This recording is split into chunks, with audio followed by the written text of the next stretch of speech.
ओम आप्यायस्तमे तदय विश्वदस्सोमरुष्टिगुम्भवादिसंगते ओम तत्त्वयोरुणीमहे कातुनिहाय कातुनिशपतये देवीः सुनः स्वस्तिर्महर्षेभ्यः जन्नो भूदेवी देवताभ्यः क्षीरेण स्थापयामि क्षीरेण अनन्तरे शुद्धोदकास्नानं समर्पयामि ओम हरिद्राचूर्णं समर्पयामि कुंकुमाचूर्णं समर्पयामि अलंकारक्षतनं समर्पयामि नानाविधा परिमळपुष्पाणि समर्पयामि तदा उत्तरमङ्गलनीराञ्जनं दर्शयामि रक्षां धारयामि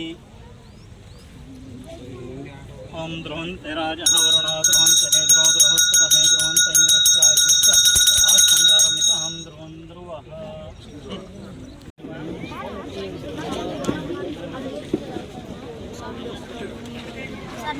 ಆ ಕೆಲಸವನ್ನು ನಾನು ಮಾಡಿಕೊಡ್ತೀನಿ ಅಂತ ಮಾತು ಕೊಟ್ಟಿದ್ರು. ಅದೇ ಪ್ರಕಾರ ಸುಮಾರು 9 ತಿಂಗಳ ಹಿಂದೆ 5 ಕೋಟಿ ರೂಪಾಯಿನ ಶಾಂಕ್ಷನ್ ಮಾಡಿಸಿ ತಡೆಗೋಡೆನ ನಿರ್ಮಾಣ ಮಾಡಿ ಆಲ್ರೆಡಿ ಆ ಕಾರ್ಯಕ್ರಮ ಮುಗಿಸೋರೆ. ತಿರುಗಾದಿಕ್ಕೆ ಯಾಕಂದರೆ ಸುಮಾರು ಉದ್ದ ಇದೆ ಕೌಲ್ವೆ ಇದು, ಅದಕ್ಕೆ ಹೋದ್ಸತಿ 950 ಮೀಟರ್ ಅಷ್ಟು ಕಾಮಗಾರಿಕೆ ಆಲ್ರೆಡಿ ಮುಗಿಸೋರೆ. ಈಗ ತಿರ್ಗಾ 5 ಕೋಟಿ ರೂಪಾಯಿ ಶಾಂಕ್ಷನ್ ಮಾಡಿಸಿ ತಿರ್ಗಾ 950 ಮೀಟರ್ ಕಾಮಗಾರಿಕೆಯನ್ನು ಚಾಲನೆ ಕೊಟ್ಟವ್ರೆ. ನೀವೇ ನೋಡ್ತೀರ ಕಣ್ಣಿಂದ.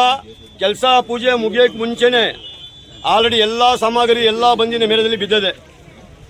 ಅದಕ್ಕೆ ನನ್ನ ಪರವಾಗಿ ಮತ್ತು ನಮ್ಮ ಮಸೀದಿ ಮುಖಂಡರ ಪರವಾಗಿ, ನಮ್ಮ ಏರಿಯಾ ಜನದ ಪರವಾಗಿ, ನಮ್ಮ ಶಾಸಕರಾದಂತಹ ರವಿಕುಮಾರ್ ಗಣಿಗ ನುಡಿದಂತೆ ನಡೀತವ್ರೆ. ನಮ್ಮ ಶಾಸಕರು ನಮ್ಮ ಹೆಮ್ಮೆ ಅಂತ ಹೇಳ್ಕೊಳ್ಳೋಕ್ಕೆ ನಾವು ಮನಸ್ಸು ಪೂರ್ತ ನಾವು ಹೇಳೋಕ್ಕೆ ಸಿದ್ಧವಾಗಿದ್ದೀವಿ.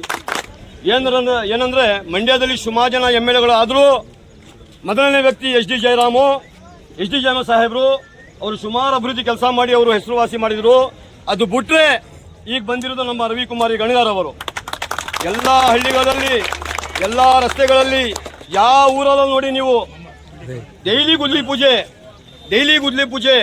ನಾನು ಹೇಳಕ್ಕೆ ಇಷ್ಟಪಡ್ತೀನಿ, ಹೋಸತಿ MLAಗಳು ಎಷ್ಟು ಜನ ಬಂದರು, ಅವ್ರ ಕೈಲಿ ಯಾಕೆ ಈ ಸಾಧನೆ ಮಾಡೋಕ್ಕಾಗಿಲ್ಲ?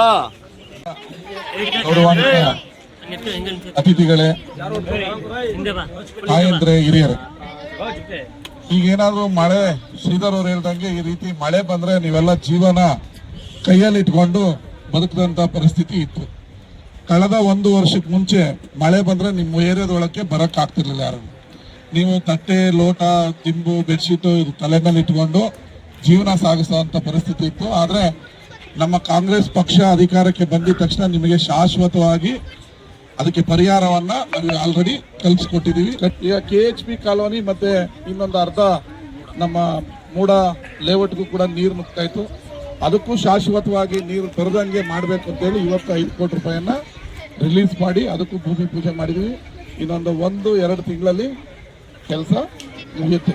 ಮುಗಿದ್ರೆ ನಿಮಗೆ 1 ಇಂಚು ನೀರು ಇದ್ರೊಳಕ್ಕೆ ಬರಲ್ಲ, ನೆಮ್ಮದಿಯಾಗಿ ಮಲಗಬಹುದು.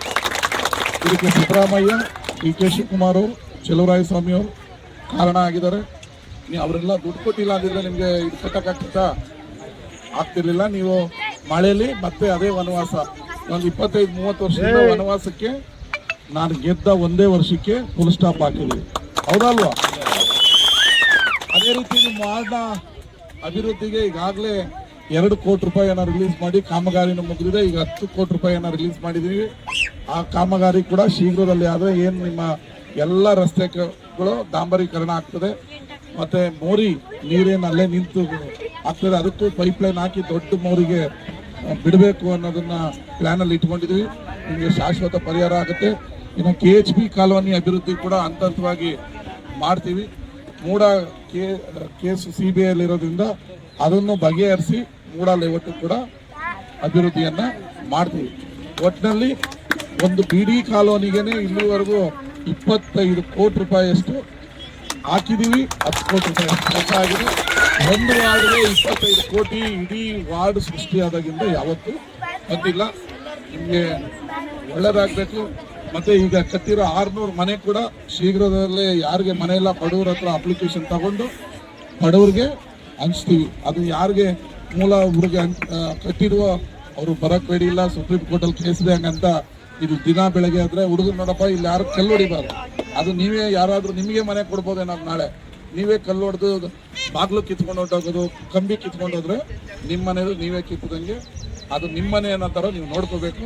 ಶೀಘ್ರದಲ್ಲೇ ಅದಕ್ಕೆ ಅಪ್ಲಿಕೇಶನ್ ತಗೊಂಡು ನಾವು ಅದನ್ನ ಬಡವರಿಗೆ ಹಂಚ್ತೀವಿ.